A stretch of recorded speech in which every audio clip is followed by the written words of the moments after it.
Hello মা। Hello, আমরা এখন হচ্ছি গোয়াতে। এত সুন্দর জায়গা, গোয়াই বলতে ইচ্ছা করছে। গোয়াকে মিস করছি না। হ্যাঁ সত্যি, আন্দামান এসে আর গোয়াকে মিস করছি না। বিদেশ গোয়া যাওয়ার আফসোস কমিটি এই পড়লো পুরো ডুবে যাবে। ধরো ধরো ধরো ধরো ধরো। আরে আরে জল বাড়ছে জোরে, এই কেমন ডুবে গেল।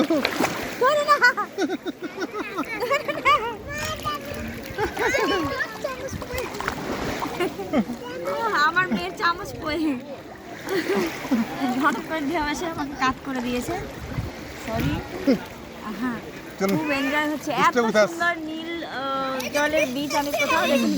বলে বোঝানো যাবে না, ফিল করাতে হবে নিয়ে এসে, বা নিজে আসলেই ফিল করতে পারবেন। Bye bye. দেখছেন তো, সবটা দেখিয়ে দাও, ব্যাক ক্যামেরা করে সবাইকে দেখিয়ে দাও। রোমান্টিক বিচ, বিচে দেখুন গাছপালা রয়েছে, দূরে আইল্যান্ড, এখানে গ্রিন ওয়াটার, আর ডিপে গেলেই ওয়াটার ব্লু হয়ে যায়। এটা একটা অসাধারণ ফিলিংস, বাই কালারের ওয়াটার এখানে।